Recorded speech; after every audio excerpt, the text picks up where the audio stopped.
Romantic গান দেখা লেভেলের শিক্ষক নিয়োগ বলতে গেলে আমরা লিখে আনছি এখানে প্রায় 612 জন মাত্র রিক্রুট হয়েছে গত 5 বছর, যেটা খুবই একদম অল্প মাত্রায়, এবং তার থেকে বেশি অবসরে চলে যাচ্ছে।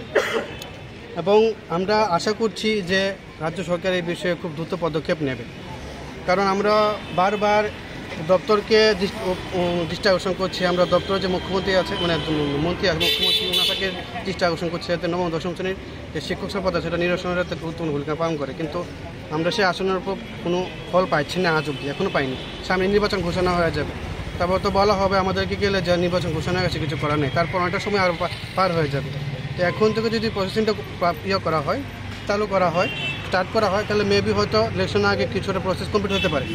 আচ্ছা, আমরা দেখতে পাচ্ছি যে কিছুদিন যাবৎ দেখা যাচ্ছে পত্রপত্রিকা এটা বলতে যে সুপ্রিম কোর্টে আছে আমাদের বিষয়টা, কিন্তু এখন অবধি আমরা সেই বিষয়ে কোনো তথ্য পাইনি। আপনারা সাংবাদিক মাধ্যম দাতা ভ্রমণে আপনার কাছে রিকোয়েস্ট করবো যে যদি এই বিষয়ে কোনো তথ্য পাই দিলে আমাদের সুবিধা হয়, আমরা কিন্তু কথা বলছি, কিন্তু আমরা এখন অবধি কোনো কিছু পাইনি এইসব বিষয়ে। যে সুপ্রিম কোর্টে কোনো এসএসপি হয়েছে, পিআইএল হয়েছে, কেস হয়েছে, কোনো আমরা কিছু পাইনি।